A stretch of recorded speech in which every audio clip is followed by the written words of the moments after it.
Assalamualaikum warahmatullahi wabarakatuh. Perkenalkan, nama saya Silvi Kotrunada, DIM 35. Di sini saya akan membandingkan kedua jurnal mengenai analisis ECP pada komoditas cabai.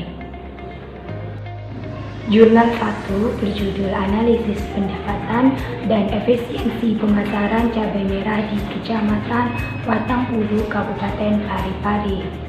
Jurnal 2 berjudul Analisis Struktur, Perilaku, dan Kinerja Pasar Cabai di Desa Buyung Gede, Kecamatan Kintamani, Kabupaten Bangli.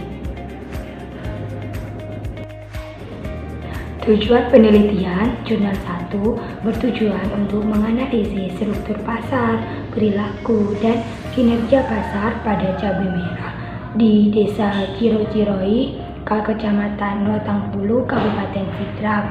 Jurnal 2 bertujuan untuk menganalisis struktur pasar, perilaku, dan kinerja pasar pada komoditas cabai di Desa Buyung Gede, Kecamatan Kintamani, Kabupaten Bangli.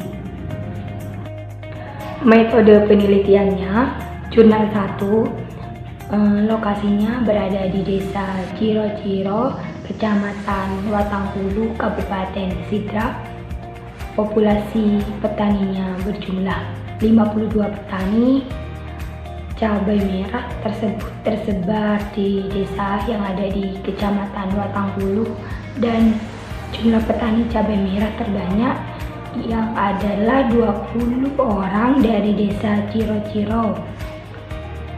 Menggunakan metode analisis kualitatif dan analisis kuantitatif. Pengumpulan datanya dilakukan melalui wawancara dan pengisian kuesioner. Jurnal kedua, lokasi penelitiannya di Desa Buyung Gede, Kecamatan Kintamani, Kabupaten Bangli. Populasinya dalam penelitiannya itu petaninya cabai berjumlah 30 orang. Petani respondennya diambil secara sensus sehingga dipilih secara keseluruhan, yaitu petani cabai 30 orang dijadikan sebagai responden. Metode pengumpulan data yang digunakan dalam penelitian ini meliputi wawancara, dokumentasi, dan studi pustaka. Metode analisis datanya, 1. Margin pemasaran sama dengan MP sama dengan PR dikurangin PF. Yang kedua yaitu farmer share, PL sama dengan X kali 100%. Yang ketiga itu efisiensi pemasaran, EP sama dengan TB dibagi TNP kali 100%. Analisis struktur pasar. Jurnal 1 yaitu struktur pasar di lokasi penelitian ini adalah pasar persaingan monopolistik, di mana yang pertama, jumlah pedagangnya banyak dengan produk yang dijual cenderung sama. Yang kedua, relatif mudah untuk memasuki pasar. Yang ketiga, harga ditentukan oleh mekanisme pasar, sehingga pasar monopolistik terbentuk dengan sendirinya jika produk yang dijual relatif sama dan cukup mudah untuk menemui konsumen dalam pasar, sehingga mekanisme ini menentukan harga. Jurnal kedua, struktur pasar pada penelitian ini adalah pasar persaingan tidak sempurna, yaitu struktur pasar duopoli karena hanya terdapat 2 pedagang pengecer yang terlibat dalam proses pemasaran cabai di tingkat desa.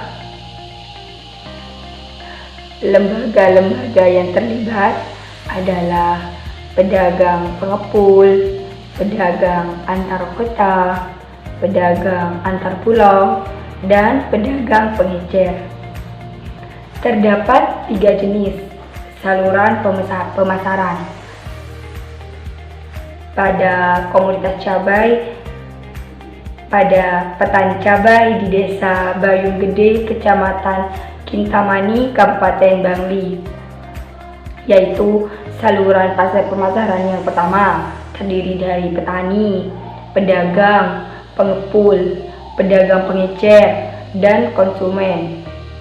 Saluran pemasaran kedua terdiri dari petani, pedagang pengepul atau antar kota, pedagang pengecer di kota, dan konsumen. Saluran pemasaran ketiga terdiri dari petani, pedagang pengepul atau antar pulau, supplier, dan hotel. Analisis perilaku pasar. Jurnal 1, perilaku pasar dilihat dari kegiatan pembelian, penjualan, penentuan harga, dan siasat pasar untuk memperkuat posisi di dalam pasar.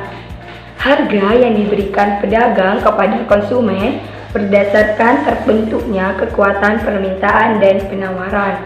Pedagang tidak dapat menentukan harga sepenuhnya sendiri karena faktor tersebut. Apabila persediaan cabai merah yang ada di pasar banyak, maka tentu saja harga dari cabai merah tersebut akan turun. Sistem pembayaran cabai merah di pasar desa Ciro-Ciro berlangsung dengan baik, yaitu secara tunai. Jurnal kedua, analisis perilaku pasar pada penelitian ini meliputi praktek pertukaran atau fungsi pemasaran, strategi bebas harga, strategi produk, penggunaan informasi, dan kerjasama. Kerjasama yang dilakukan hanya terjadi antara petani dengan pedagang pengepul karena ada keterkaitan. Kesepakatan antara keduanya menyebabkan adanya keterikatan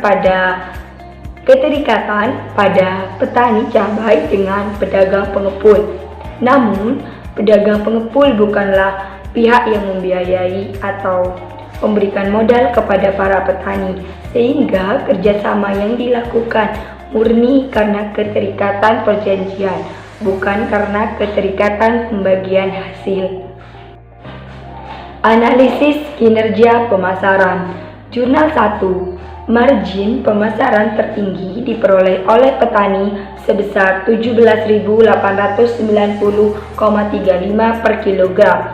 Keuntungan tertinggi diperoleh petani sebesar 15.780,70 kg dengan keuntungan terendah sebesar Rp 4.950.000 diperoleh pengecer saluran. Pemasaran 1 untuk cabai merah di desa Ciro-Ciro, Kecamatan Watang Pulu lebih menguntungkan petani. Nilai efisiensi pemasaran dapat dihitung untuk mengetahui saluran pemasaran yang paling efisien atau saluran yang memiliki persentase efisiensi pemasaran paling kecil.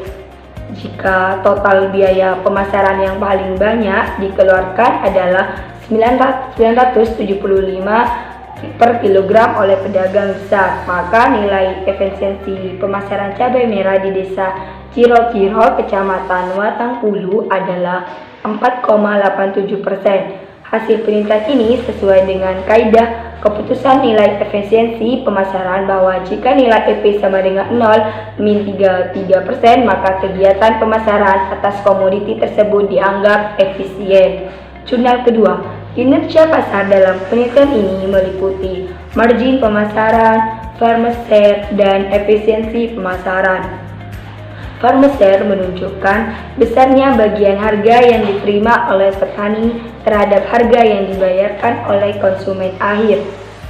Margin pemasaran pada saluran pemasaran 1 adalah 3.000 kg, pada saluran pemasaran 2 sebesar 5.000 per kilogram, dan pada saluran pemasaran 3 sebesar 15.000 per kilogram.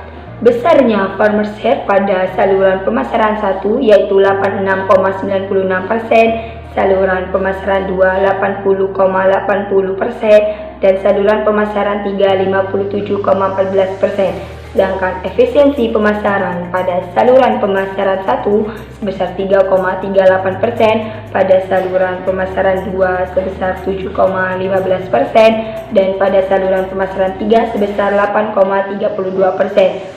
Keuntungan yang diperoleh lembaga pemasaran pada saluran pemasaran 1 sebesar 1,22 per kilogram, pada saluran pemasaran 2 sebesar 1.400 kg, pada saluran pemasaran 3 sebanyak 6.339 kg.